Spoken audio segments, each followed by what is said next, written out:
All right, you ready, Jordan? Yes. All right, warm it up. Okay. Okay.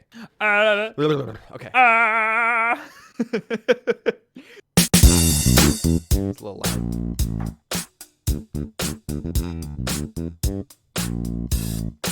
I'm gonna let it play for a while.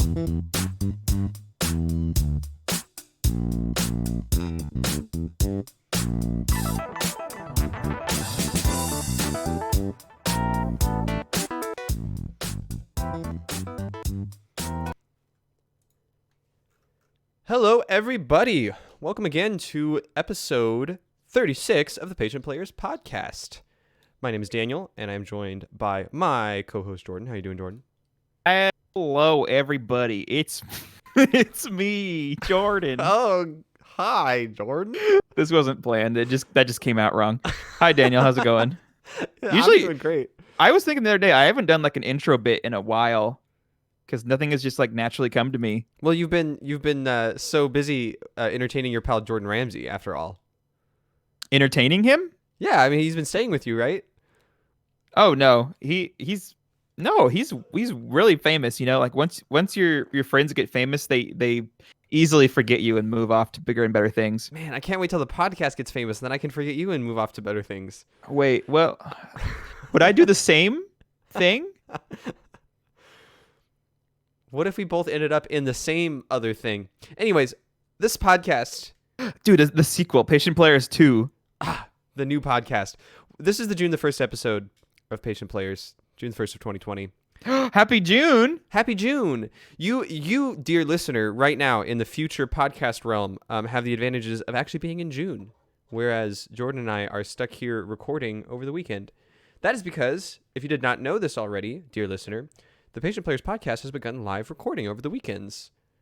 So if you are lucky and have a free weekend and you're following us on all our various social media platforms, look out for us going live. And then for the folks hanging out watching the live stream right now, thanks for joining us. These dear beautiful live stream people are getting to see our wonderful faces while we're having this wonderful podcast. So Facecast is an excellent reason to drop by. You can find us over at twitch.tv/patientplayers. You can get notifications over on Twitter at twitter.com/patient_players, at facebook.com/patientplayers, and you can join in the conversation with questions, and you can get notifications, and you can even play games with us on our Discord at patientplayers.com/discord.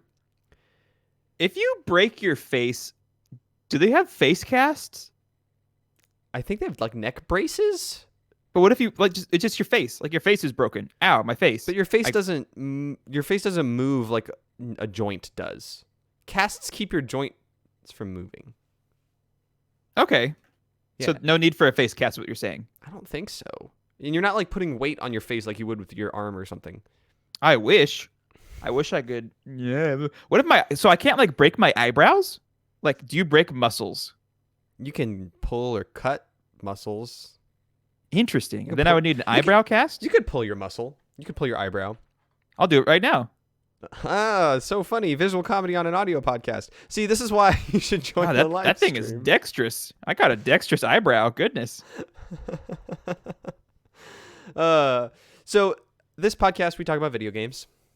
If you haven't joined us before, that's what you're in for. And eyebrows. Occasionally we do talk about eyebrows and really whatever we feel like, which is a reoccurring theme because even when we talk about video games, we're going to talk about whatever we feel like. So we don't often jump into the latest gaming news unless it's about games we play or are interested in.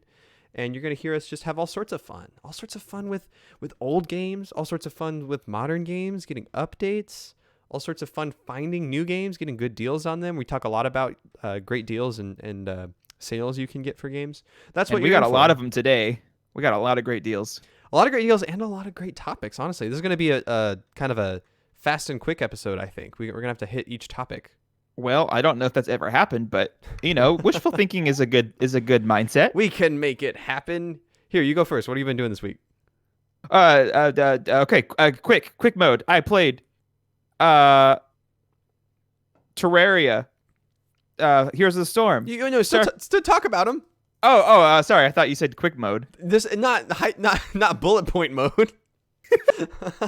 Dude, we could knock out this podcast just like bam. We just read the bullet points in our Oh yeah, notes. oh yeah. Who's ready for a 15-minute podcast? Oh Shout my out. word, that'd be amazing. So yeah, I'm still occasionally playing through Terraria, the update. It's winding down a lot now. Mm-hmm. Animal Crossing is still winding down. I almost have Wait, all the DIYs from Animal Crossing. wait. Terraria's winding down. We like have barely we played the update once.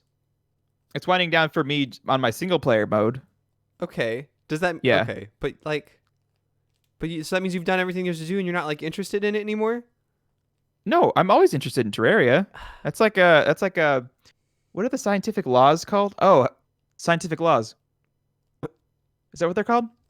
Y- yes. Like gravity. What goes up must come down. What is that? It's a law. It's a law of gravity. Okay, yeah. So the scientific law, the one that says, does Jordan want to play Terraria? Yes. That's just a law. Ah. Mhm. Okay. Okay. Yeah. So I'm having fun playing it and on my own, and it's winding down. But if you ever like, hey Jordan, do you want to play Terraria tonight? I'm there. I'm in. See, but you don't have that joy of discovery that I crave. Oh no. There's no way. At first, I think I lasted 2 days, and I said this would be so fun to discover it with Daniel, and then we didn't play for 2 days, and I said nope, I can't do this. It'll be like months until we play like multiple times, and it has been. We've played one time since the update came out, like 3 or 4 weeks ago. Huh. Well, we also had a lot of other stuff to play. It's true. We've been playing other things. It's not because we haven't been playing things. We've been playing other thing, but we have the capability of playing many other things. You know what I played this week that I haven't played in forever? I could probably guess because I think I saw you playing it, but go ahead and tell me. StarCraft 2. That's not what I was going to guess, so I'm glad No, because you went to bed that night after me and you and the gang, we all played a brand new amazing game. Yeah. Kyle was like, hey, I don't want to go to bed. You want to play you want to play StarCraft 2? So we actually stayed up till like 3:30 in the morning playing some good old-fashioned StarCraft 2. I love that game. That game is so wonderful. Has anything new happened there that the podcast might be interested in? Any new commanders or anything? Because you just played the co-op mode, right? Yeah, the newest commander came out like last November or December. So relatively new. But he's fun. So I'm still actually leveling him up because I haven't played in like almost half a year now. But yeah, that was fun playing with Kyle, and like I keep hoping like maybe he'll be getting into it again because I love StarCraft 2. I love RTS games. I'd be down for some more StarCraft 2 at some point. I mean, we have so many other games to play at this point. It seems silly, but I would totally be down. We've played StarCraft 2 like 3 times ever. When we play it though, we do play it for hours, just like we do with other games. Like we put a significant number of hours into it. Yeah. Oh, that's right. And I got you Zeratul, and that was fun. Yeah. Because he was just broken, busted. Yeah. Yeah. And he actually played a lot like he did in HOTS, so it's great. Yeah, exactly. Well, that was fun. So one of the things I wanted to talk about today is I mentioned last week that I was getting a very special shipment, and it arrived, and I have my brand new fancy pantsy schmancy gaming laptop. Hey, nice. So I've been setting it up the last 2 days. I actually have yet to play a game on it. Oh no. I'll get to that in a second, but I did. It's also for your VR headset, isn't it? Yeah, it can power both. Nice. And I have yet to actually play a game on it, but I did install the Blizzard client to install Heroes of the Storm because I've been playing a ton of that recently with you and on my own. And I saw StarCraft there, and the last time I played a game on a laptop, I was using my old MacBook on a like a 2-week or a 1-week trip overseas to New Zealand, and I needed something for the plane ride. And there's not a lot of games that run on Mac, but Blizzard games do, except for Overwatch. But I also didn't have internet on the airplane. That is weird. They never brought it to Mac, did they? There's reasons. They've like come out with public statements about why and about Mac's support for like certain video drivers and stuff like that you need for a fast-paced first-person shooter that Mac is not willing to give you access to. There's definitely technical reasons they've chosen not to do that. Makes sense. But I was like, what? Like World of Warcraft is online only. Heroes of the Storm is online only, and I'm gonna be in a plane. So I downloaded StarCraft 2, and that was actually when I played through I think I'm at the last level of the first campaign of StarCraft 2, and I still haven't beat it. But I played it all on the plane going to New Zealand and back. Oh my And word! I love the campaign of StarCraft 2. yeah, so I saw that and I was like, man, this would be really fun to have on this laptop, because I don't know where I'm gonna end up with this laptop if I want to play a game, and I may not have internet everywhere I go. So having StarCraft 2 would be a really good idea. So I'm probably gonna install it on that laptop. But I would also just play it with you normally on my main computer. Next time you go to New Zealand, you'll be Yeah. ready. Yeah, the international travel, it's a great idea right now. So I think I'm just gonna hop on a plane, head to New Zealand. Nothing could go wrong with being in an airport terminal in the middle of a pandemic. I heard the prices are starting to go up a little bit again. On travel? Yeah, which is weird. Like at the beginning, I think someone was telling me a round trip to it might have been Florida or California. They said the round trip was $38. Like at the beginning of the pandemic. Oh my goodness. Well, That's like cheaper than a bus. Marion and I's like vacation of choice since getting married, for our honeymoon and then for our first anniversary, we've been on cruises. And Not happening this year. not happening this year. Also, cruise prices for next year though, looking pretty good. Oh, because everyone's just pretty scared. good. Everyone's just scarred of being stuck off the coast with diseases on the ship. Yes. So I would be pretty excited to book next year's cruise for a very cheap price. Man, shoot, I'll do it too. I'll just we let's do the same cruise. Let's go to the same Dude. cruise, dude. I'll just avoid you guys, and if we see each other, we just like, nope, this What? is not, Why not? because then it's weird, y'all are in like your honeymoon thing, not honeymoon, anniversary thing. We don't have to go for our anniversary. We just could go for fun. Oh, okay, yeah, then yeah, I'm there. Then I won't hurt my eyes. Dude, having cruise buddies would be awesome, because then you get to like hang out in a swimming pool and like Yeah, there's like watch nothing to do. Jumanji, and it's great. What? Jumanji? Why Jumanji? That's just what the last time we went on a cruise. That was the every night they'll play some movie on like a projector over the pool on the middle of the deck. So we'll just like get a drink and sit in the hot tub and watch. That sounds like whatever. fun. Cruises are fun, dude.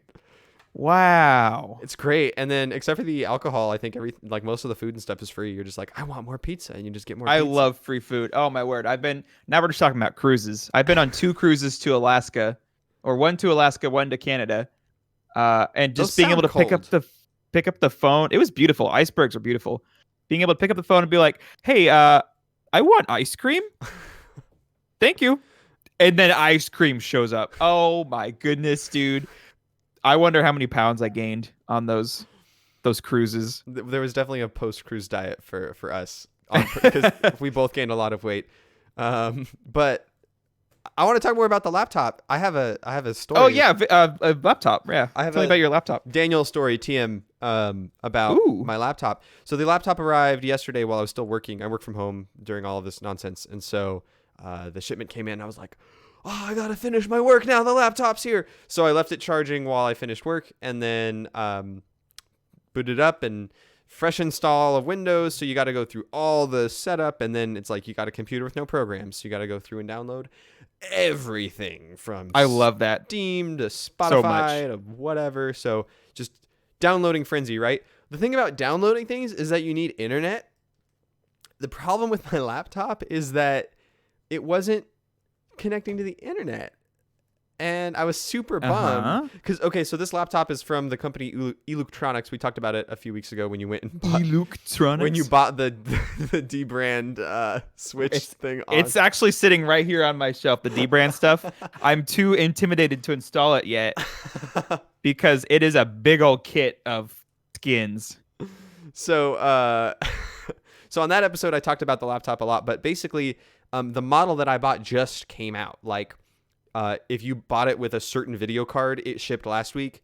And if you bought it with the video card I bought it with, it shipped this week for everyone who bought it. Like I pre-ordered it basically. Wow. So this thing has like a Series 10 Intel processor, which I didn't even know Intel had a Series 10, like brand new stuff. It has a wireless card in it that supports a new Wi-Fi standard that's like not even in my router. Like it's not even out there yet. People What is it, like 802.11 in AC, something like that? I have 802.11 AC. Now it's 802.11 AX. Oh, So 11X. my laptop is capable of it, but my router is not. However, when I connect to my wireless network, I have two wireless networks. I won't go into the details because it's boring for a podcast, but you have your 2.4 gigahertz and your 5 gigahertz. 5 is faster. When I connected to 5, it was working for about a minute to 5 minutes, and then it would just not work. Nothing would be on the internet. It has a software in it where it's like it's trying to give you time to take a break. It's like you've had 5 minutes internet.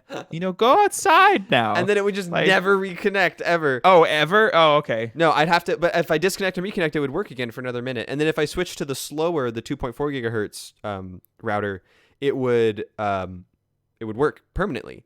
So I had no idea what was going on. I am a pretty technical guy. I work in IT, and I have messed with router settings and port forwarding and all sorts of stuff on my own computer. I host a web server. Like, I'm pretty familiar with this stuff. I spent hours yesterday trying to get it to work, and by the end of the day, I couldn't get it to work. So I just left it on the slower, more reliable network. And then I ended up, okay, so I downloaded updated drivers from the manufacturer website who sold me this laptop. Good. That didn't fix anything. No, not good. And then I was this close to doing something really drastic and actually downgrading the firmware on my router to an older version, because some people had reported problems with the 5 gigahertz on this router with some new firmware last year. I don't know. Dude, that's scary. Could people like hack into your internet with like exploits in an older firmware? If there's an exploit found in that older firmware, I don't like that is scary. And the other thing is it factory resets it. So like all of my settings for my different networks and passwords and all of my like port forwarding I've done for my server, I'd have to reset all of that back up. That's annoying, just to get your laptop to work. To theoretically get my laptop to work. I didn't even know if that was the problem. To maybe. Thankfully, like literally like my second to last, that was my last option. My second to last option before I did the reset, I had already typed out all of my Wi-Fi settings so I could reset them up if I needed to. Oh my goodness. That's how close I was to doing this. I looked up the name of the Wi-Fi card that I had. And it, like I said, it's brand new. And I found on Intel's website, who makes the chip, they had drivers they had just released on May the 20th. And so I downloaded those and installed them, and it fixed it. So apparently, the laptop manufacturer just had old drivers, and on their website still had old drivers. So I'm actually send them. I'm going to send them an email on Monday, being like, "Yo, your laptop's broken, and you need to fix these drivers." Yeah, here's a link to where you can. I did all this work for you. Please pay me for like 6 hours of tech work, please. Oh my goodness, dude, that sounds like a nightmare. But I'm so glad you got it working. Yes. So that is the end of my laptop story. I have a working laptop now. I have a bunch of games installed. I have Oculus software installed because it's capable of running VR, which I'm super excited about. Man, that's so cool. And basically portable VR. Yeah. So in the past, I've wanted to take my computer places to show people VR games. And so I have like a harness for my desktop. So I literally like unplug everything, shut down my desktop, wrap it in this harness, carry this giant metal container. Sometimes I'll like take the video card out if I'm going by vehicle, so it's less likely to break, and like put it in a box. And so I've got my desktop seat buckled into one of the chairs in my car. It's a whole nightmare. And then I have my whole Oculus thing. And in the past, I had all the sensors, and it's like, oh gosh, the sensors. Yeah, it's this huge mess. And it's so weird to me, like literally maybe 2 or 3 years after I did that for the first time, I'm sitting here with a laptop and the Oculus Quest and a single USB cable and my laptop charging cable in a backpack. And like, that's all I need to do everything. Beautiful. Yeah, it's pretty impressive, but know what I sorry, go ahead. No, I was transitioning. You had. Oh yeah, you know what I almost did this week? What's that? Crack open my window, place our hammock outside my window, and and wear my headset and maybe like watch some YouTube videos. I didn't actually do it. I am still considering it though. Dude. Cause like, what else do you do outside when you're sitting in a hammock? Read a book?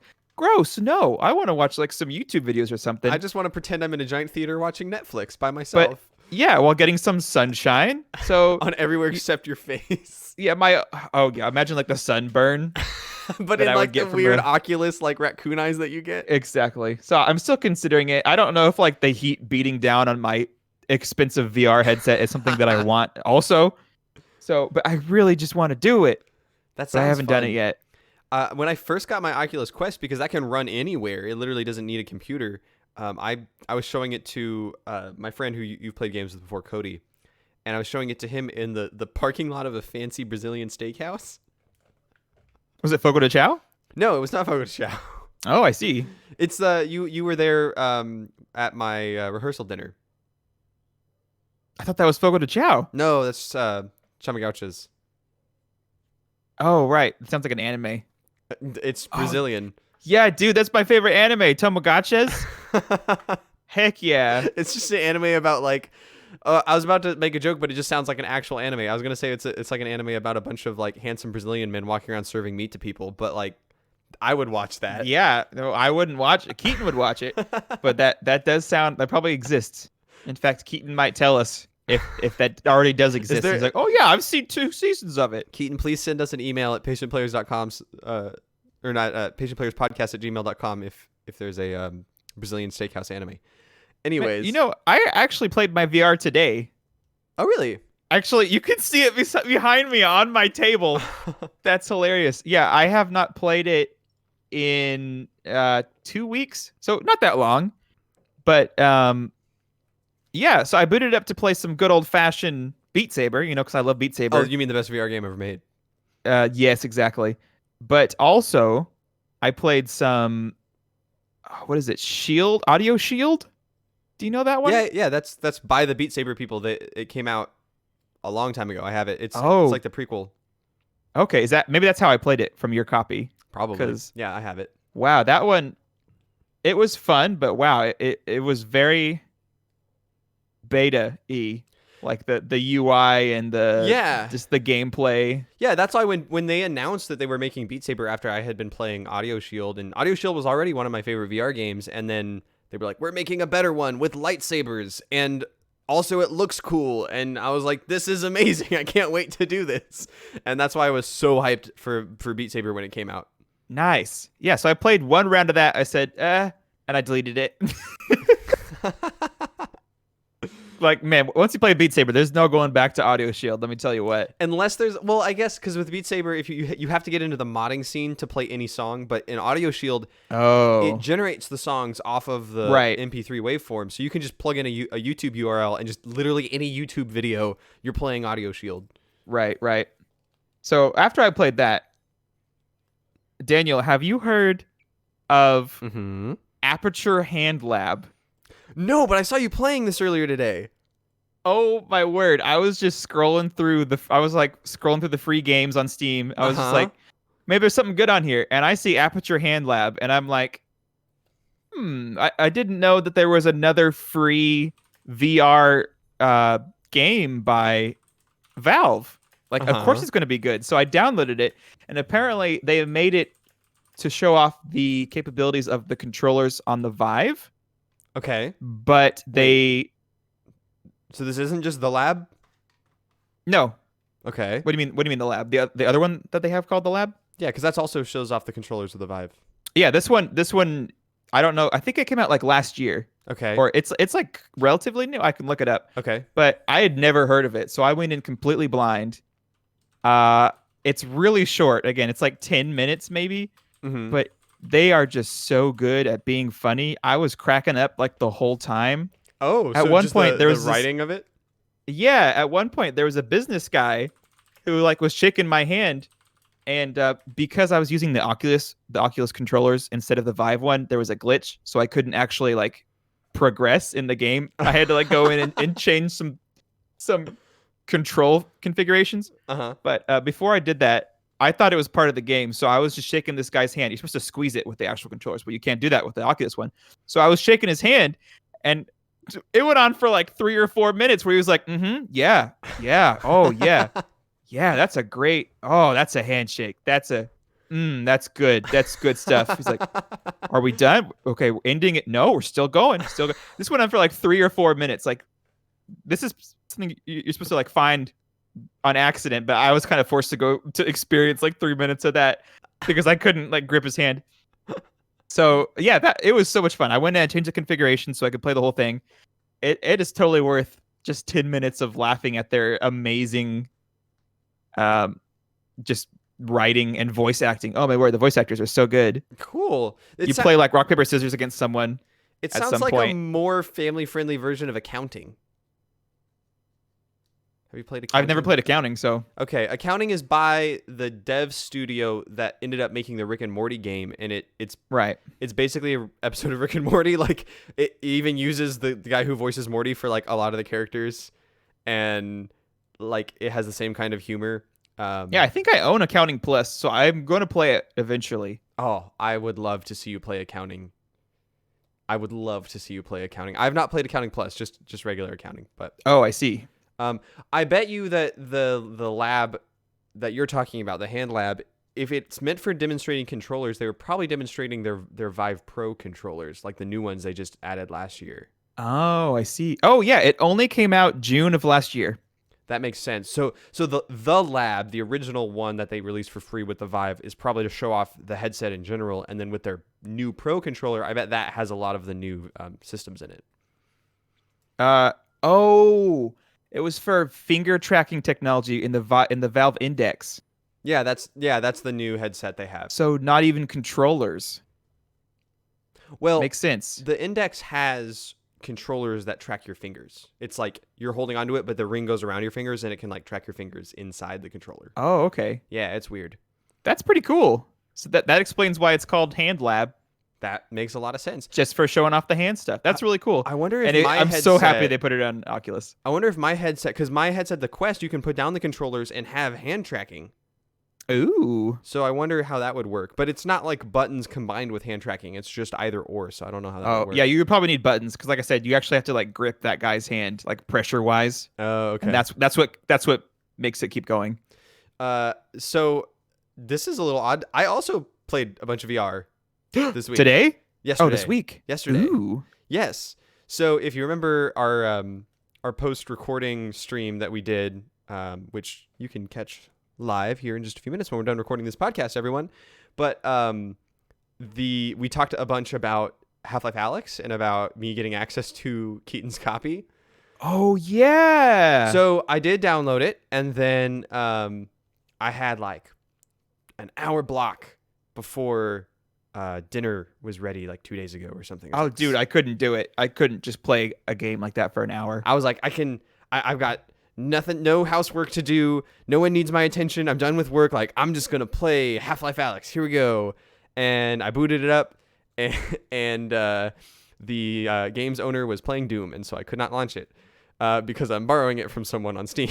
Oh, right. And I'm like, oh no. Okay, well, that's fine. I really want to play VR, and I was just scrolling through my VR games because Steam has a list of all games that work with VR that you own, and I was like, oh, I forgot that No Man's Sky has a VR mode, and I've been wanting to play that game. I played it when it launched, and it was like really kind of awful, and they've updated the heck out of it. Yeah. So I was like, what's it like in VR? That sounds like a cool game to play in VR. Like the visuals are crazy and there's aliens and like cool flowers everywhere. I'm like, this is going to be fun. It's flying a spaceship in VR. Like what more do you need to say? That sounds amazing. Yeah, so I was super pumped up. So I hit download and it was like, oh, it's going to be like a 40-minute download. I'm like, oh, crap. So is this not even what you played?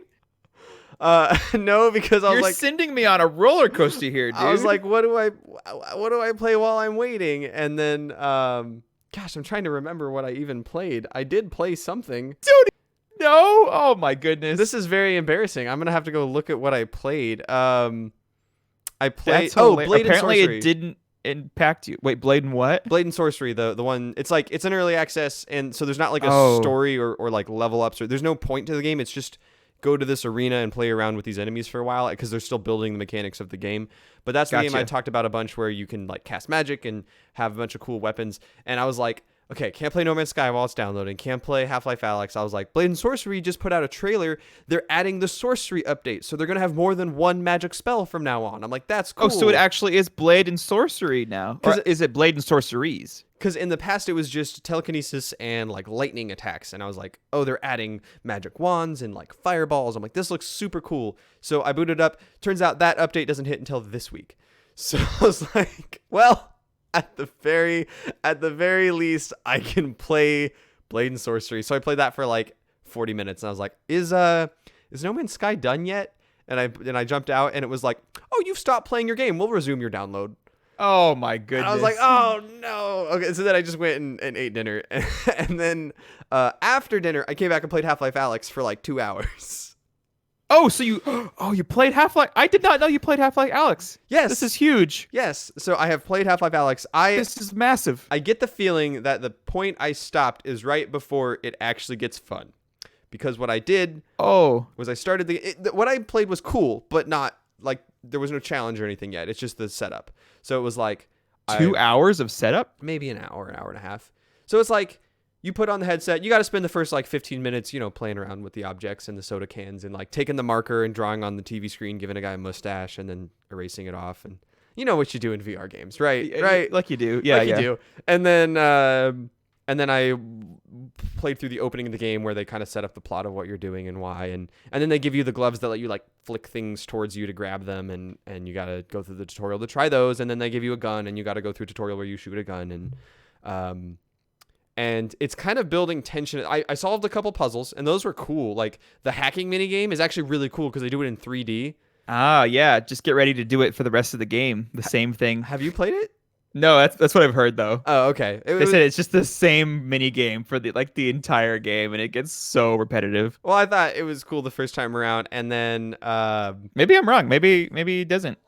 So I found what I believe was supposed to be the first jump scare, where there's a bunch of like zombie bodies everywhere, and they're like, how did these zombies get here? Oh no. And then you walk up to a house, and it's like the 10th dead zombie you've seen, and then he's like hanging out of a window, and you have to climb over him to go in this window. And I'm like, what? This dude's gonna pop up and attack me. I know how video games work. And so I shot him in the head, and he was like, ugh. And he like made a noise. So Before you crawled over him? Yeah, so I know Nice. I know he was alive and he was supposed to attack me, but I just shot him in the head. And so that wasn't scary. And then after that, you like open up the like a door into a big scary like quarantine zombie zone, and then I walked in and had to save and go. I was kind of feeling tired from standing up for that long. So I was like, I'll sit down and play another game for tonight, but next time I boot it up, I'm going to be charging into that quarantine zone and shooting zombies and having a good time. So nice. What better way to leave the real life quarantine zone than to play a video game of quarantine zone? Exactly. Only this time I can shoot the people in the quarantine zone. That's fair. That is fair. Yeah, you can't do that in real life. Well, I mean, you could. It's just frowned upon. Oh, Half-Life Alyx, total fantasy world. Oppressive governments, quarantine zone. Wait a second. Where's my real life gravity gloves? This isn't fair. I heard someone who had played so much Half-Life Alyx that they wanted their remote and they like did the motion and they're like, oh wait, so this is real life. My bad. Also, I had another conundrum with my laptop because I was like, oh man, my laptop can do VR. That means that like I can play Half-Life Alyx anywhere. And I was like, wait a second. I'm gonna have to get that friend who gave me Half-Life Alyx. I'm gonna have to get them to log in again to my laptop and give me permission there. No. So I don't think I'm gonna need that. I think I'm just gonna play Half-Life Alyx on my desktop. And that's fair. It seems like a desktop VR experience. And honestly, if I get significantly further into the game and I'm having fun, like I'm just gonna buy it. I just don't feel like paying full price for it if it's not great. Okay, here's my one complaint, and then I'm done talking about Half-Life Alyx. Oh, there's a complaint. People are talking about how it's the best VR game ever made. I keep trying to refer to Boneworks and how amazing Boneworks is, and people are like, no, but Half-Life Alyx is better. It's great. Right, yeah. Keaton said that too, I remember, in an email. So I started off... Or was it Kay? No, it was Keaton. I started off Half-Life Alyx. I threw a beer bottle at a pigeon, which was great. I walk over to... There you go. 10 out of 10. It's better than Boneworks. I walked over to a brick wall. I put my hands on the brick wall. I pushed down, and nothing happened. I did not climb onto the brick wall. You can't just grab pipes and like climb along them. There's no like body interaction. In fact, like you can hand by hand go up a ladder, and when you get to the top of the ladder, you just kind of like warp up to the top. Like there's no like Keaton said that in his email. I know, but I don't like that. I loved in Boneworks that it felt like I was in Boneworks, my whole body. Like it felt like, oh, it was so sickening. But was it the was it the moving your body that was making you sick, or just VR movement in general makes you sick?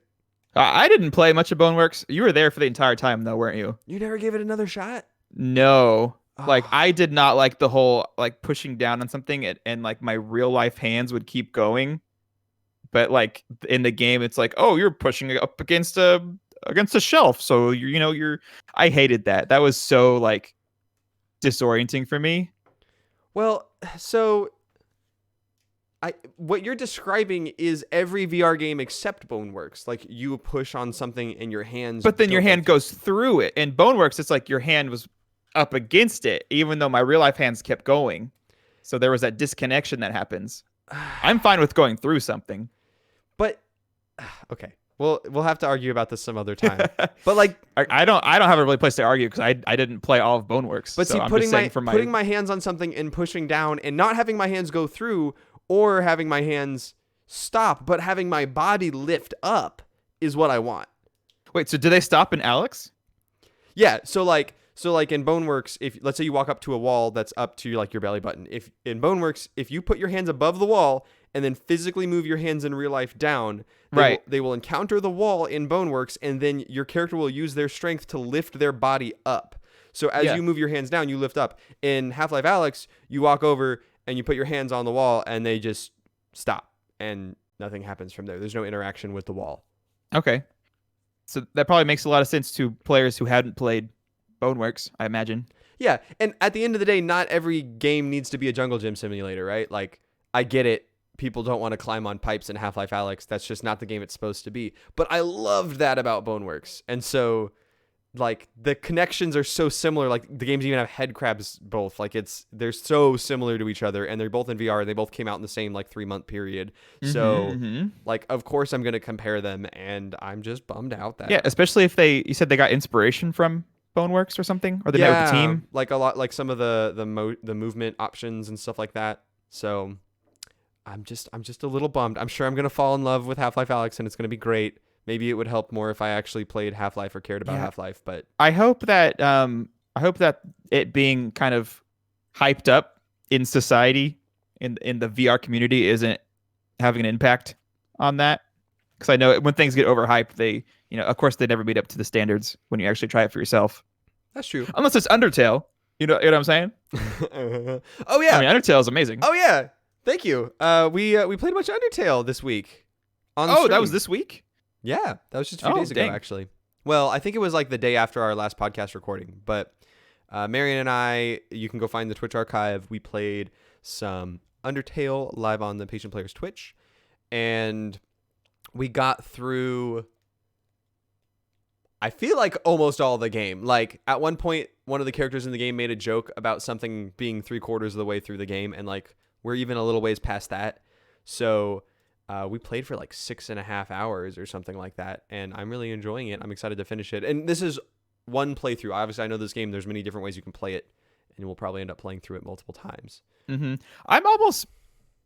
So when I played it, I had kind of Keaton to guide me through, and I did the pacifist run. Yeah. I almost wish that my first time playing it, I didn't know that there was special endings for how you play it. Yeah. Because, like, the endings you get for doing the pacifist run kind of like expand on what should have what should have been the ending of the game. So Okay. Which actually I don't think I ever even played the game like normally. I think I had to like look up to see like what kind of stuff happens, which is by just like playing the game just like a normal person, like not going out of your way to not kill everyone or to kill everyone. Right. So when I talked to you before, so you've seen 3 endings when you played it, and you said that between the pacifist ending and like the quote unquote regular ending, there's just like one decision at the end you can switch, so you can like back up a save or something, right? But the other thing I know about Undertale... Oh, you can't back up a save. I was about to say, the thing I've heard people mention about Undertale is that it plays with you as much as you play with it if you start messing with like the save games and stuff like that. So I'm wary to do that. Like, is it possible to see all of that yourself? Did you ever go through and see all the different endings? No, I think I had to look them up. Oh, so you only played through it twice. You did the full pacifist, full genocide. Yep. And like again, when I did the genocide, because it was my second time, I still got those little tidbits of people being like, "Oh, hey, I know you," or like, "You seem familiar." And you've kind of encountered that a little bit just because you restarted. Right, because we played through, I'd say, like a third of the game years ago at this point, and so when we like, oh, here, let's reboot it for the stream because we don't remember anything that happened, and then we booted it up and it's like, oh, you're back, haha, and we're like, well, okay, haha, Welcome back. that's a very Undertale character voice. Yes, you guys have been doing great voices. I'm glad you think so. Didn't get to finish the stream because I had to go do something halfway through, but that reminds me I need to go back and watch to where you are now so I can be ready for the next stream. Get caught up. Yeah. Who knows when that will be? Hopefully sooner rather than later because I had fun with that. So be on the lookout. You can jump on the Discord or the Twitter or the Twitch and follow us to see when we're going to do the end of Undertale Pacifist playthrough. Woohoo. Yes. You want to talk about some deals so we don't forget? Sure. I have still a few more games to talk about, but yeah. We'll come back to them, I guess. Yeah, well, let's come back to them. Okay, you know more about the deals than I did because I feel like you looked at them in advance. And I did look at them in advance. Have you seen what the epic free game is this week? I have already claimed it, my good sir. I certainly hope so. That's right, kiddos. This week on Epic Games, it's another big one. You can pick up the heckin' Borderlands Handsome Collection, which is Borderlands 2 and the pre-sequel. But not one? No. Oh. For the low, low price of $0. That's 2 games for $0. Plus all the DLC. I forgot about the DLC. Oh my word. It comes with all the DLC. Oh, for both? Nice. Yeah. It's crazy. Like $60 market value, whatever you want to say. I'm so happy. Everyone gets Handsome Jack on their life. For free. It's because it is the 2 games that has Handsome Jack in it. Right, that's why it has that name. Yep, so it's the Handsome Collection. Nice. The game actually this week on Switch, the Borderlands Complete Collection came out on Switch, which is all 3 games for $50 on Switch. Was I reading correctly that don't they sell them as 2 different games though? Isn't it Borderlands 1 has its own game and own store entry, and then the Handsome Collection has its own store entry? I couldn't even find the first one in the store. I logged in and looked at the Complete Collection, and it said all 3 games for $50. Okay, then I'm completely don't know what I'm talking about, I guess. Huh. Oh, there you go. Yeah, I thought it was cool. It was $50 for all 3 games. That is a good deal. So here's a question, because you are absolutely in love with Handsome Jack. You have a huge man crush on Handsome Jack. Yes, I have a shrine in my room. That's true. I've seen the shrine. There's lots of Handsome Jack in the shrine. There's at least 3. So Borderlands 3 was fun. We played it earlier this year, and we talked about it on the podcast, and it was great. We were both a little disappointed by the story, but now I would say it's like an exponential growth for me in disappointment. Like the further I get from the time where we played it, the more I'm just like, that was so bad. Story was so bad. Yeah, it was a little bit predictable, a little bit like, why is that person dying? My character's right there. But I had a thought just now. Even if it was a decent story, will any non-Handsome Jack Borderlands story ever satisfy you? Because you love him so much, and no, it could have been good. Okay. Again, like the reason it was bad is because they had like writers quit like halfway during it, and they had to like rewrite stuff. Yeah. I can't imagine how much of a nightmare that is when you're developing a game and you have like voice lines recorded, and you got to, and you're like, we need to like be smart and like still fit all these lines in. Like, oh, just change this part and this part. I sincerely believe that it was bad because things went a little wacky for them, and not because they just had some bad writers and who didn't know what they were doing. So here's a question. What do you think is harder, picking up a game after a bunch of writers quit and the voice lines are already partially recorded, or watching as all of the intricate and interesting plot points that you put into a Star Wars movie are single-handedly undone in a 30-second pre-roll ad of the next Star Wars movie by the other guy directing it? Did you hear about this? The original script got leaked for episode 9. It was either 8 or 9. I think it was 9. Yeah. I would love to read that because I thought everything they undid in 9 that 8 made was good. Like the further away I get from 9, the worse I think that movie is. I think that movie's garbage. Oh no, it's like me in the Borderlands story. Yeah, like I didn't think it was great when we watched it. I was like, it's a fun movie. I'm glad I saw it with my friends. But It now was I'm a just fun like, movie. Yeah.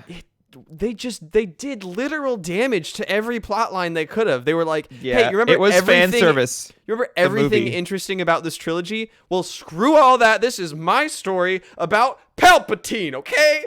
Yeah, dude. In the original script, Palpatine was still dead. He wasn't going to be like a thing. Of course, the whole point of the 8th movie was that she wasn't anyone important. I'm sorry. Nope, this is not a Star Wars podcast. Oh, I need to send you a link. Someone does like a clay animation of the entire script, and it's really good. And I'm like, that was a good story. They missed an opportunity to do like a Lego stop motion.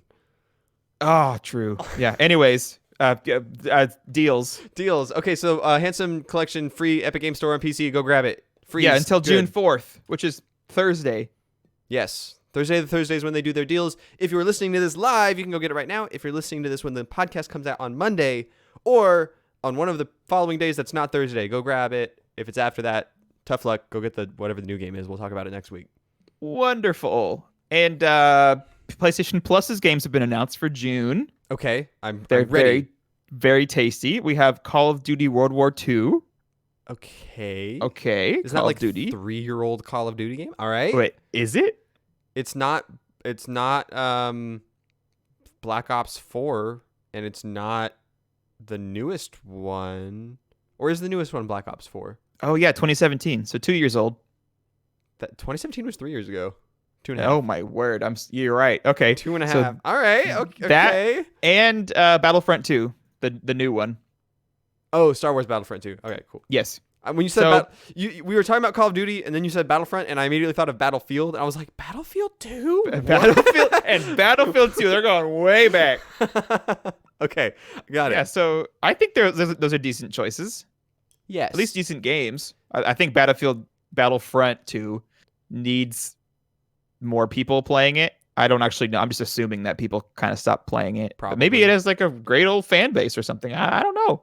To be fair, those are great games if you like online multiplayer shooters. That's true. If that's not your thing, you kind of have nothing. Sorry. You're out of luck. Yeah. Oh well. Oopsies. Enjoy your driving game in City Skyline from last month, I guess. From last month. Yeah, exactly.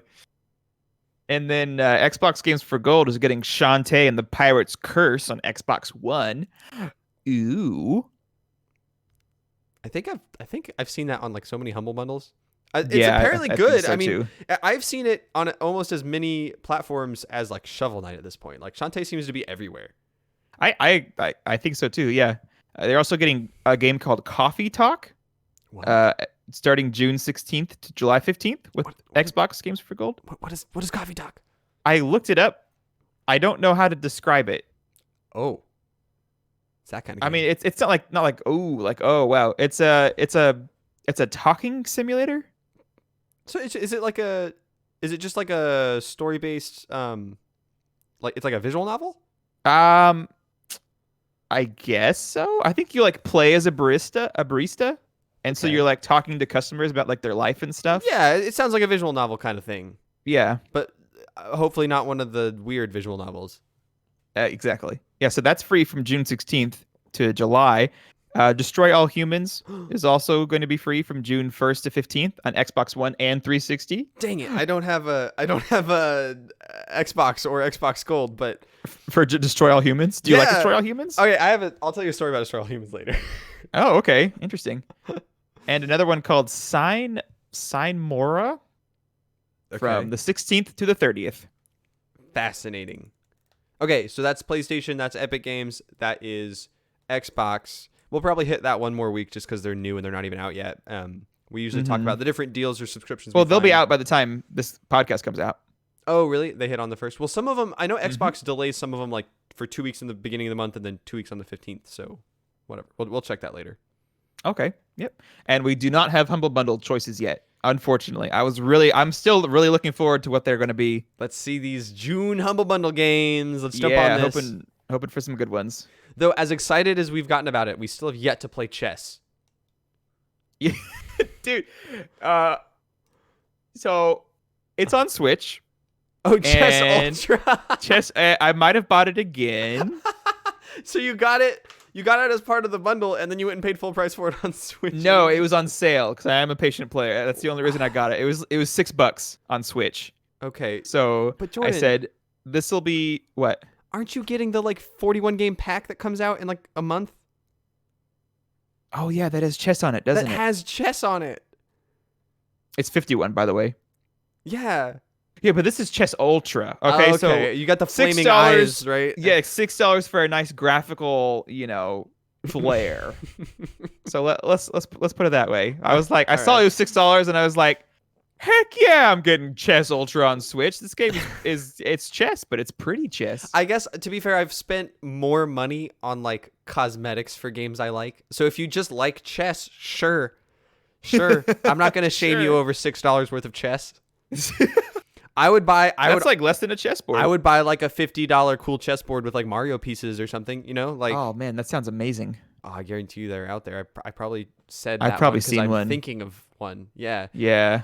Isn't there one that is like good guys versus bad guys, where like one side has toads for pawns, the other one has Goombas, and like Bowser and I think, shoot, I'm thinking of one like of a specific. Yeah. Mario No, I think branded- I've seen it before, like at Hot Topic before they shut down or something. Not Hot Topic. There was another one like Hot Topic. I don't know. I don't know either. Anyways, you bought Chess Ultra. Cool. It was on sale.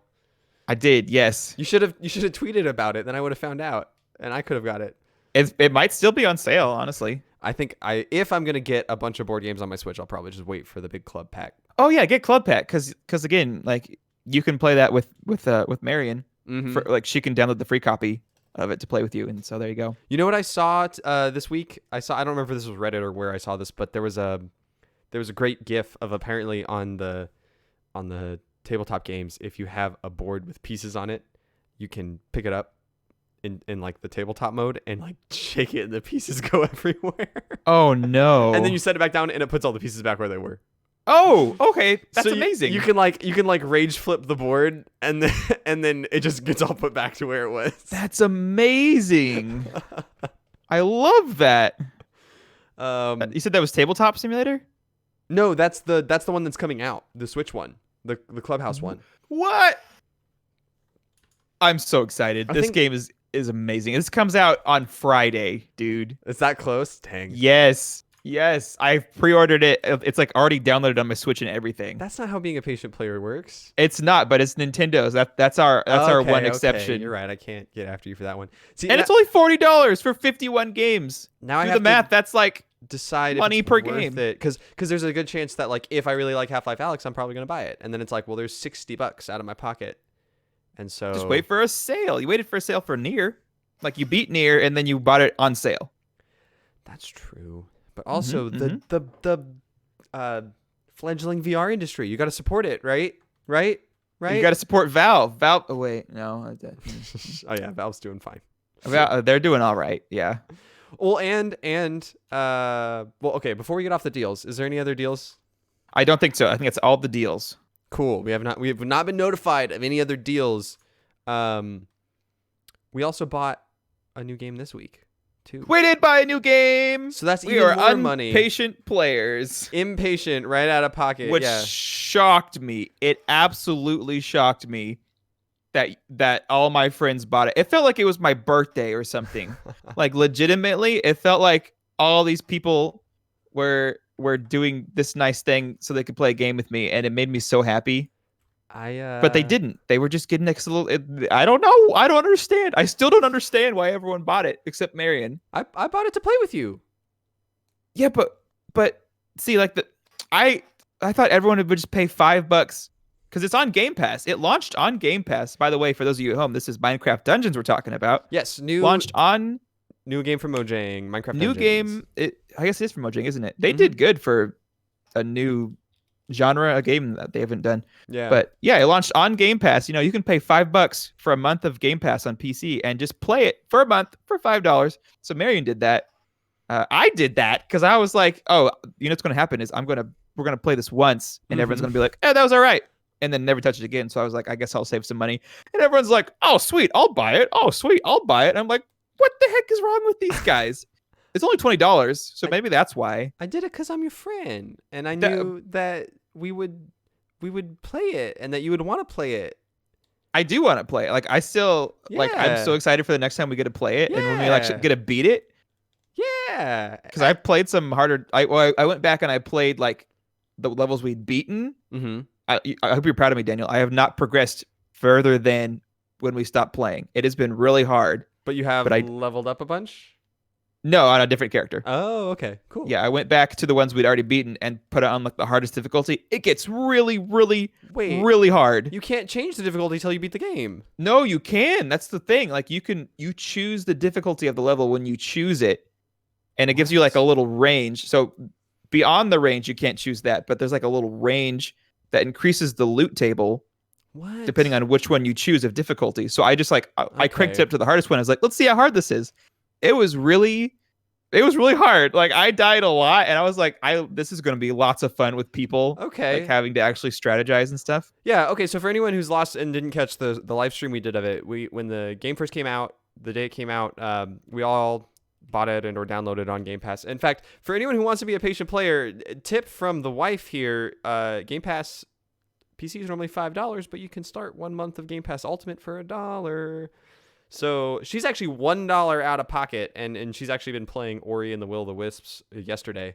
So she's getting Oh, nice. Ori and Minecraft Dungeons with us on the stream for $1, which is amazing. But I figured I was probably going to end up buying it. The only other game on Game Pass I have any interest in right now is Halo Master Chief Collection, and I'm just going to end up buying that because I really want to own that just for posterity to have. I mean, Halo's such a classic game. To have all the Halo games, Same. owning them, I'm just going to buy it at some point. So I never had an Xbox, so I never got to play through like the story and everything. So I'm also going to buy it when it goes on a good sale one time. Yeah, one day. Exactly. And they just added Halo 2 to it last week. I think I mentioned that. But Nice. I think I mentioned it last week. But I was like, I'm only interested in Halo, and I'm gonna buy that one. And so Minecraft, I don't know. I don't want to like subscribe and then be subscribed for like 3 months and not play anything. So I'll just buy it because I know we're gonna probably play it for months on or off. So I ended up buying that one. And then me and Jordan were playing it, and then Marianne joined in, and then our good friend of the podcast, Kyle, who has guest starred a few times, joined us. And so all four of us are on that stream. You can go catch it from a multiple perspectives, actually. Both Yeah, we had 4 streams. the Patient Players stream hosted my point of view, and then Jordan's on his stream for Jostep, and Marianne had her own on Pizzazz Spaz. So you can find a bunch of different people playing that game, and a great little summary video that Jordan put together on his YouTube channel, which is the second time I'm mentioning his YouTube channel during the stream. Woohoo. Go check it out if you're bored. Or if you want to laugh really hard, because it's hilarious. But anyways, so you already talked about what you thought about it. You thought it was fun? I loved it. I thought it was great. Yeah. Like I'll probably get it on Switch just to have it portable. Because it or like to like have friends over and we're all like around the TV playing. Oh, it's a wonderful game. It's basically Diablo meets Minecraft. Yeah, and it looked easy to do local multiplayer, even on PC. Like, when I was playing the game, it's like, oh, just connect another controller. So, honestly, I'm wondering, like, even if Marion, I just mixed up Minecraft with my wife's name. Even if Marion doesn't continue her Game Pass subscription, I'll be able to, I think, just turn on a controller for her, and she could probably join us at any point. Oh, yeah. We have yet to test their online capabilities. It's not a Nintendo game, so it might actually make sense how the online works. That's my theory. That's fair, yeah. That's my theory for sure. But that was a fun game. I'm glad we played that. We've played so many games this week. Oh my goodness. We have. It's been a wonderful week. Yeah, we warned you at the top of the show. It's going to be... I know we warned the live stream. I don't know if we actually warned the podcast. There's a lot to talk about this week. We're like a little over halfway, I think. I've talked about most of my stuff. So, do you want to hear the most ridiculous thing you'll hear all week? Yes, please tell me. I'm excited. Okay. I'm not one to follow fighting game news very closely. Okay. Yeah, that's fair. I stumbled across some news about Evo. Are you familiar with Evo? No. It sounds familiar. Evo is probably the largest fighting tournament in the world, and they have it every year. And they have big Street Fighter tournaments and Smash Bros tournaments and Dragon Ball FighterZ tournaments. Oh, that sounds fun. Yeah, it's just a huge, well-recognized fighting tournament. Do they like live stream the Smash tournaments? Yes. Dude, we should watch them in like VR big screen. Okay. Oh, that sounds like fun. So here's the thing. This year, Evo's canceled. Physically. They're not even live streaming it? Well, okay, so the thing is, like, with fighting games, like, a lot of games don't have good net code. And, like, also fighting games online. Fighting games have probably the most precise timing-based things. Like, take Smash Bros. Melee. Smash Bros. Melee is so precise that people carry around giant tube TVs, CRT monitors, because Yeah, that's fair. the input delay of an HDMI converter is too much. Like, playing games online doesn't really work out for a lot of fighting games unless it's specifically designed with really good netcode, and not a lot of fighting games are. So let me think about how this worked. So they announced that Evo was going to go online only, and it was like a big deal. It's like, well, that's not the normal vibe of a fighting game. Like, the fighting people game, didn't like that. well, the people knew it was necessary, and then some people were like, well, these aren't going to be real results. Like, whoever wins this isn't going to be a winner of Evo, right? Because it's like very different. It's a very, very different thing. Yeah. Evo Online. Yeah, exactly. Now, the other bit of news that came out this week or last week, I forget when it came out, but basically they changed the roster of games. So they actually took out a bunch of the games that were going to be at Evo, and that they're like, these games, they got crap net code. We're not going to play them at Evo. We're still going to do exhibition matches. And if we had signed up to tell you like news about the games, because a lot of times fighting games will announce like DLC characters or sequels of games at Evo. So interesting. So like they're still going to talk about the stuff that they were going to talk about. So like Street Fighter and all that stuff is still important. They're going to be playing them. They're going to be streaming them. But the tournaments are canceled for those games. There's no Smash Bros. Tournament. There's no. Oh, they canceled the Smash Bros. Tournament? Yeah. So it's like Killer Instinct and I think Mortal Kombat, the new DLCs, like those are going to have tournaments. There's one other one I forget. There's two other ones that are like more indie fighting games. And then this last one. Is it Them's Fighting Herds? It's Them's Fighting Herds. What? No way. Blew my socks off when I heard this. But like one of the like 6 tournaments they're going to have at Evo is Them's Fighting Herds, which I forgot to mention, but I'm pretty sure it came out of early access like 2 weeks ago. Like it's 1.0. I think the 1.1 just came out. But yeah, and like, so I also didn't know this, but there's a fighting game I've heard of called Skullgirls, which is like a popular indie fighting game, and it's known for having really good netcode. Apparently, Them's Fighting Herds runs on the same stuff, and like since they announced this, people are getting super into it, and it's like stricken up in popularity, and everyone's like, my word, loving this fighting game about ponies. It's really good. We played it. We did the Steam game share. Yeah. A few months back. I don't like fighting games, and especially against Daniel, but I think I was having fun at some points, which is saying a lot. So consider that you and I are actually like practiced and experienced for this Evo tournament. We should enter.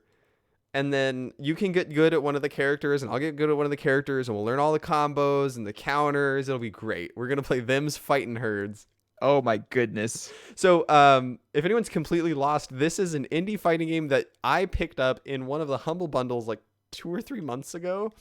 It is in every way except in license a My Little Pony fighting game. Like all the characters are represented in some way or another. All the characters you know and love from the show have equivalent characters in the game. And it's like a good semi-complex, like mechanically complicated but fun fighting game. And apparently it's going to be one of the tournaments at Evo. I really want to tune into that. Like, That's I really so want to awesome. watch. I do too. I want to see some professional Them's Fighting Herds players. That's really cool. Yeah. It's a good. I put up another video of it. It's a really good looking game. Yeah. Like, the art is really good. Like I loved playing it. I played it with Marion for like an hour or two that first night. I still have it installed. I would be down to play it anytime. I mean, we've already talked about like 7 or 8 games that we need to get together and play, but yeah, I'd kick back and play some of them Fighting Herds to blow off some steam at some point. That's not a kickback. Not against. No. Okay. What? Okay. Let's see what we got here.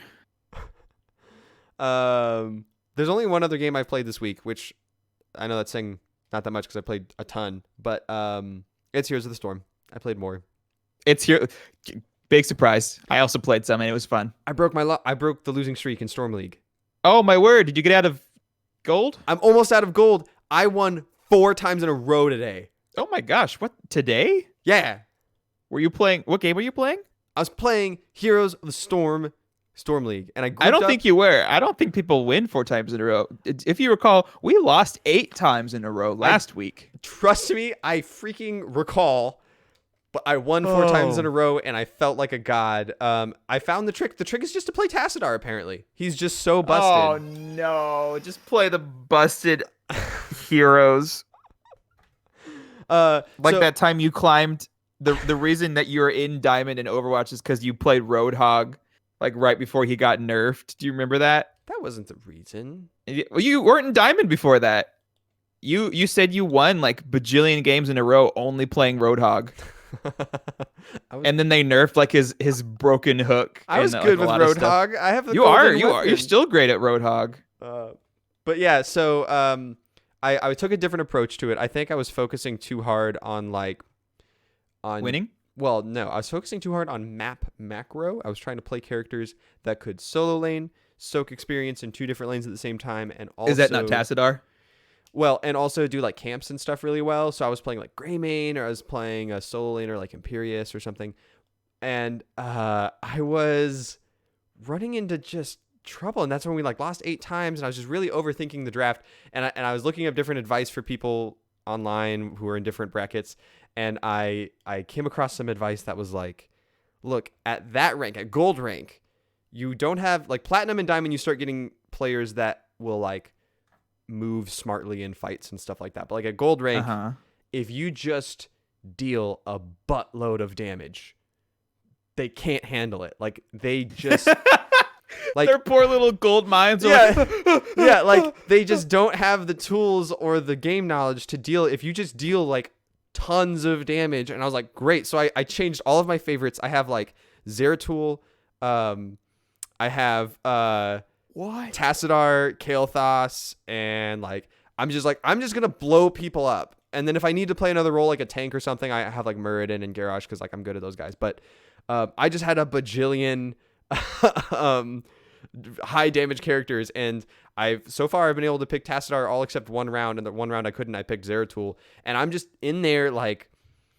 Zeratul takes a lot more than just mindless hitting people with lasers. Like you remember when I practiced Zeratul for like a couple days in quick play, and I got really good at the like teleport in, slash them, teleport out, jump around, like and practicing with the Samuro, the guy who can drop clones and teleport as well, has gotten me a lot of annoying practice of jumping around and confusing people.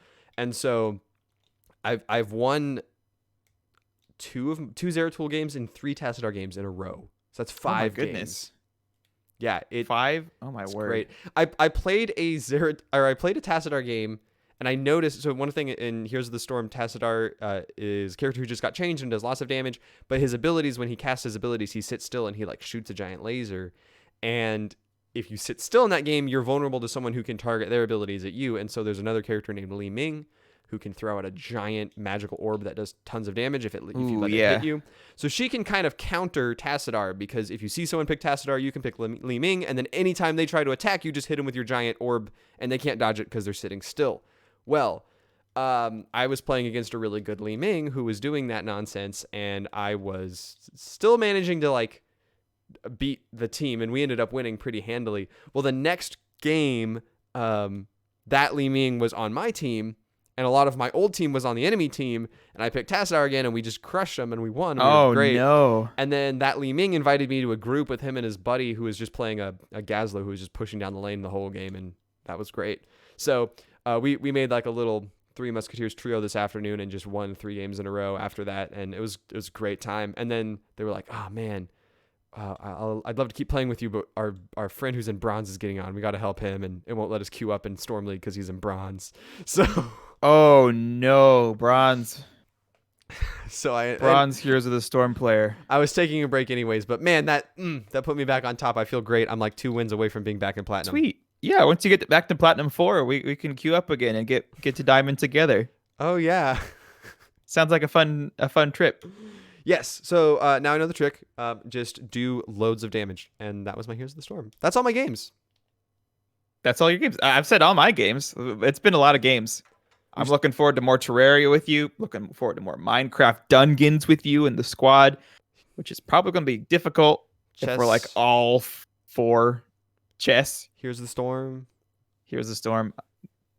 Yeah. Games are fun. Games all are fun. games that we own and you can just play. Yeah. Repeatedly. Oh, I forgot to mention, this is just kind of out of the blue, but they've already announced the first DLC pack for Minecraft Dungeons. Oh, great. Yeah. I'm so glad I bought it. Did you buy the deluxe edition or the normal one? Just the normal one. Oh, is that what you're talking about? The like $10 add-on pack thing with like... Yeah, well, the $10 add-on pack includes the 2 DLC packs that are unannounced. Oh, okay. So they announced the first one. And so... Well, you don't get like a discount for buying them bundled. You can just buy the $10 one anytime later. So I don't really care that much. Yeah, maybe. But we talked about so many games. I'm going to recap real quick for anyone listening because they might have an interest and have forgotten some of the games. So I, in VR, talked about downloading No Man's Sky, not playing it, playing Half-Life Alyx, playing Blade and Sorcery, which is a fun game. Next week to hear Daniel talking about No Man's Sky, maybe. Maybe. No, I mean, at this point, I'll just play Half-Life Alyx unless the oh, fair. Unless the copy is blocked again, then I might boot up No Man's Sky. We've also been talking about Here's the Storm for a couple weeks because we really like that game. And then we were talking about Them's Fightin' Herds, which is apparently the most popular game at EVO now. And Minecraft Dungeons just came out this week. We've been playing that. I was talking about my new laptop from Electronics, and that's everything I've been playing. Meanwhile, and Undertale. And then Jordan, on the other hand, you've been playing some StarCraft 2. You have been playing Chess Ultra, the Aperture Hand Lab. Did I miss anything?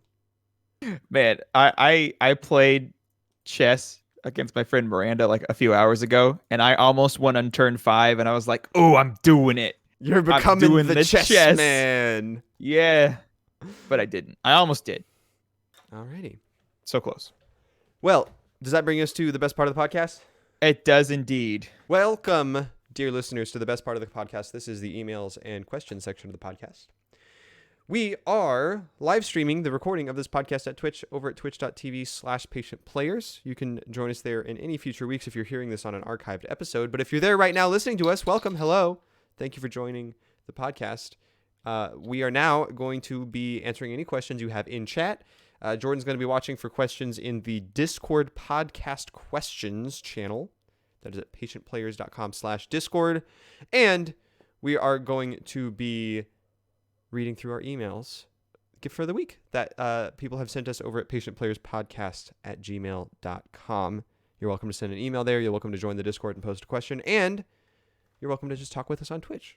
And we're going to hang out for a little bit. And then at the end of the question section, you will have concluded episode 36 of the Patient Players podcast. Fantastic. Where do you want to start, Jordan? I want to do emails. Let's do emails. Let's do emails. Yeah. I don't have them pulled up. Let me get them pulled up. You don't have them pulled up? I don't have them pulled up. I'll go ahead and read one out while you pull it up. All right. I'm so unprofessional. Dear players that have the patient variety, how would you describe Terraria to someone who has never played it? Also, if you could have any animal for a pet, what animal would you pick and what would you name it? Okay. I almost want to like cheap out and just be like, oh, Terraria is 2D Minecraft. It's not, though. But if Minecraft was ever willing to go places. Ooh, shots fired. That's right, because, I mean, again, Minecraft was the top game on my list, so, I love Minecraft, but also it's not, is it bad to say it's not ambitious? It's very safe, and they add such like weird features to it. Yeah. Like they could add so much more to Minecraft that they just don't, that mods do. Seeing as the question is not about Minecraft, like you mean like a sorting button? Sorry, that just triggered me. But like I feel like just playing the game is so different. It's not just you're playing it for different reasons. Like Minecraft is intentionally purposeless because the purpose of Minecraft is a giant sandbox. Like you can build things in it. You can explore. You can find infinite cool stuff. The world goes on forever and there's always cool stuff to find, and like you can build societies with other people online in it, and like that's just it's it keeps things simple on purpose, and it doesn't give you a point so that you can come up with your own goals. But Terraria, it's like you could do that. You could like artistically build buildings and like utilize all this stuff to build a cool looking castle or something. But it's way more about obtaining goals. Like there's like You're right. there's like 20 weapons in Minecraft, and in Terraria there's like 250, right? It's like there's all sorts of different weapons, and you can be a fighter, or you can be a magic guy, or you can be a ranged guy, or a yo-yo guy, and then you have all these equipables, and you have fishing, and you have quests and NPCs and tons of bosses and hard modes, and then there's like an end of the game. Yeah, so I'm going to change my answer. It's 2D Minecraft with progression. Sure. So still a sandbox, also not unlimited world. Yeah, like you can run out of areas to explore in Terraria, and then you make a new world, which is cool. But like in when I sit down to play Minecraft, it's like, okay, I want to accomplish this personal goal, so I'm gonna go build a cool house, or I'm gonna go build a cool super highway of ice, like Keaton does, or like in Terraria, the goal is you want to reach the next tier of weapons and technology, right? So they're totally different feel. When you sit down to play Terraria, it's like, what should we be doing next? What will give us the advantage in our next challenge? It's way more video gamey. You're right that there is progression, but the progression feels like the point, whereas Minecraft, there is no point on purpose. Yeah, very good. So what's pet? Any animal for a pet? Oh yeah, any animal for a pet. What would you pick and what would you name it? Shoot. I would want like a tiger. Could we put up prerequisites that it's like safe? The animal is safe to others and for itself. Like it's absolutely. I just said tiger, so I agree with that. Like I'm not going to ask you to explain how you accomplish getting enough food to feed a tiger. Like we're just going to assume that's all taken care of. Yeah, good point. And safe. You just tiger? I don't care what's named. I have a freaking tiger that I can like snuggle with, and it's all floofy and like purrs. That sounds amazing. The big purr of a tiger. Be like, oh, someone put big purrs as an episode suggestion. When I was a kid, I wanted a lizard. I still think that'd be cool. I've never had a lizard. Not even like a giant dragon or something, just a little baby lizard. No, just a chill lizard, man. Okay, yeah, just no. Because like small lizards, they just you don't like if you want to take them out and play with them, you can. Mostly they just like sit and sunbathe on a rock. They're just chill lizards. Same. Okay, what would you name it? I gotta know the lizard first. Oh, yep, you're right. The word scooter comes to mind.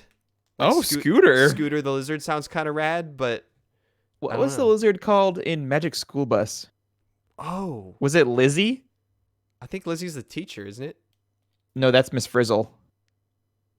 It's been far too long since I've seen Magic School Bus. I think I'm gonna be sad if it actually is Lizzie the lizard. It's a kids show. What do you expect, man? That's fair. Yeah. So while I look up this lizard, you can read our next email. Okay, our next email is going to be. It is Liz. It is Liz. Okay. Liz or Lizzie, according to the Magic School Bus wiki. Every show has a wiki nowadays. What is with this? All right. Oh my goodness. Our next email comes in from a new emailer. Signed as Granny D. Okay. And we shall read the email from Granny D. It says, Dear Patient Players Podcast, my name is Doris Huckerthon, but you can call me Granny D. That's what my grandchildren call me. I can't possibly read it at this pace. It's too long. This is a long email. The voice is good, though. The speed is a little slow. Okay. Now, I may be old, but I am getting... It doesn't work. It doesn't work fast. Old people can't Yeah, that was talk too fast. Let's put the dial between those two speeds. Okay, here we go. Now, I may be old, but I am particularly fond of the video games. Now, I'll honest. I don't completely understand what they are all about, but I like watching little Tommy and Jessica play them on their Nintendos. Anyways, yesterday I was looking at this internet website that my daughter Kathy showed me. I don't remember what it was called. I think it was something like Singer or Spoofy. Kathy told me I should go to the internet websites to listen to Elvis, but I messed it up and somehow or other ended up on an internet website called Podcasts. And on this podcast internet website, I found your Patient Players podcast radio show. I figured if I listened to your radio show, I could perhaps understand these video games a little better. So I just wanted to say that I really enjoy listening to your radio show, but there's this part at the end I really don't like. Oh, no. At the end of your radio show, you always read an email from some delinquent who's talking about hell all the time. I just don't think this is appropriate.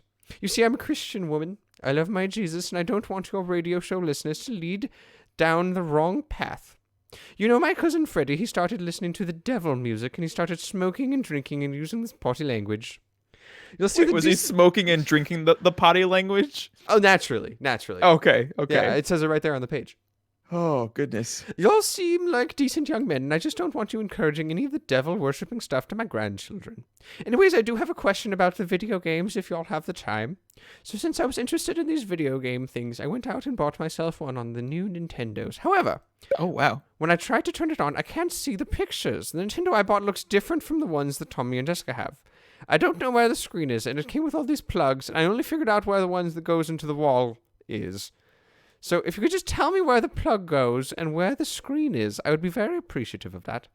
Also, how do I go back to where your radio show is? I can't find the podcast internet website anymore. Sincerely, Granny D. Also, I'm pretty sure I just discovered my next Dungeons & Dragons character voice. No. Oh, no. Just play as Granny D in our next campaign. Wow. Well, Granny D&D? Oh my goodness, Granny D, if you somehow are listening to this, I just want to congratulate you for writing us an email. Like that's some hard work. The E stands for electronic.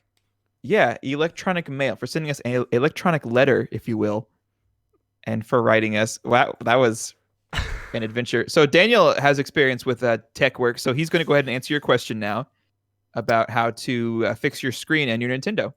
Yeah. Okay. So what you got to do is take it over to little Tommy and Jessica, and then just pay them to find the plugs for you. Pay them? You want her to employ her grandchildren? Oh, they need the money for all of the adventuring that they're going to be doing. You know, it's like when you pay them to come over and water your plants in the summer when you're at your vacation home.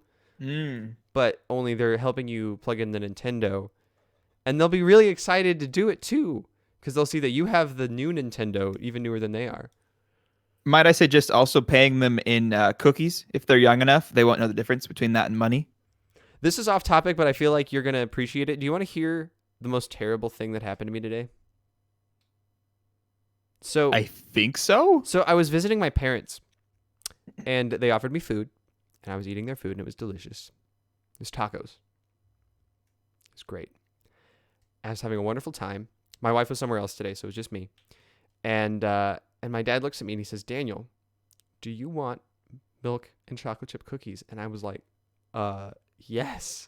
That's not a question. I would love milk and chocolate chip cookies. And he comes back and he hands me a glass of milk. And then he pulls out a box. A Glock. A box of crumbly Famous Amos cookies. Not homemade, not even soft and delicious. Like the ones that you get in the little packets next to the Goldfish and the Cheez-Its. And I was like, sure, I'll eat these cookies. Famous Amos? Yeah. That's what they're called? Have you never had Famous Amos cookies? No. Okay. I'm Googling it. Anyways. Oh, yeah. Those are sad boys. Yeah. And, okay. I don't want to sound ungrateful because I'm not ungrateful. And I ate the cookies and they were tasty.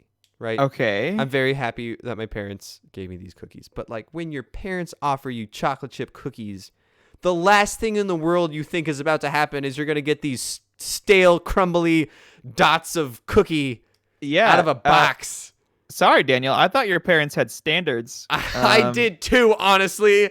This is the kind of things you learn when you grow up and you see your parents for who they really are. It's sad. I know. But I'm here for you if you ever need to talk about it. I don't know what to believe anymore. Anyways, that ruined my day. So Granny D, don't pull out the box of Famous Amos. Instead, give your children what they really want, cold, hard cash. And your love and affection. And your love and affection. That's the real money winner.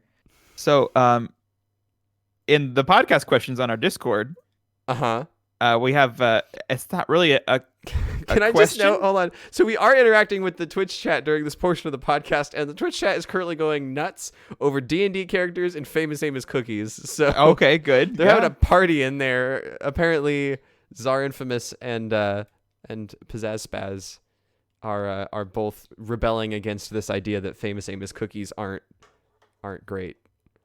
I need to try them. Honestly, next time I go to the store. They taste like what you'd expect. They taste like box cookies, man. They taste like Yeah. box cookies. I wonder, could you like heat up box cookies to maybe make them gooder?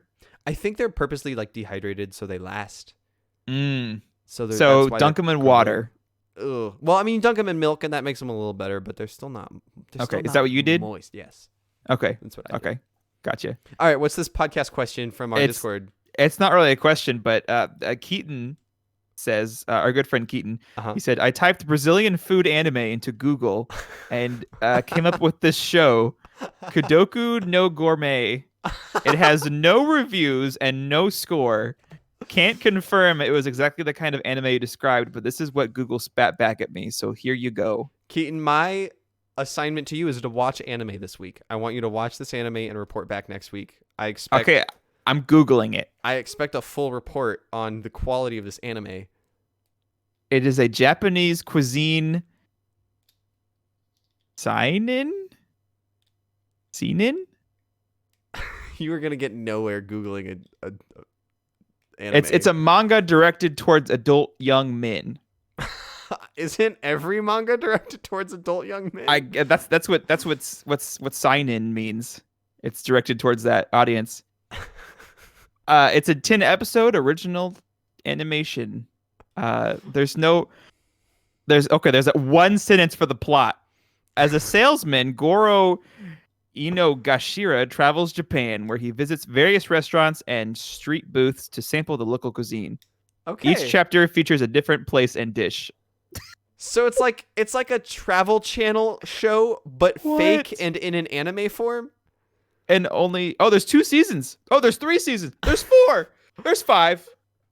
Why? Okay. Why can't you just find all of them at once? Why did you have to escalate between 1 and 5? I was scrolling down the Wikipedia page. It said season 1 and it said season 2.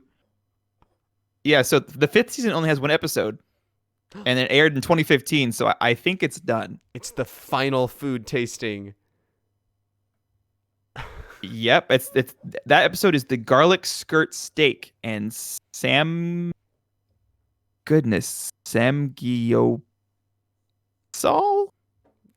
You're just gonna fail to pronounce things more and more. We should probably move to a new question. It's like a Korean meat cuisine or something. All right, last call for questions in the podcast questions channel or on Twitch, and then we'll be wrapping it up. Thank you guys for joining us for this podcast. Oof, this has been a fun podcast. I think we managed to keep it a reasonable amount of time with the amount of stuff we had to talk about. We had a lot of games we played, and it's been a fun time. Also, I have great news. Half-Life Alyx is now available for me to play. Apparently, whoever was playing the games from that library, it's now free for me. Oh no, it's midnight. Don't do it. I mean, it's not midnight. It's Monday. Anyways, thanks for tuning in, everybody. Thanks for joining the podcast, everyone. You can catch future episodes live on twitch.tv/patientplayers. You've heard me say everything else a million times, whatever. Just go to patientplayers.com. You'll find everything. It's fine. Email us. It's fine. Email us your questions. We'll love to talk about them. You guys are the best. Here at Patient Players Podcast. It's fine. Goodbye. Technically a podcast. What was the one from a few weeks ago? I don't know. All right. Goodbye. Boop.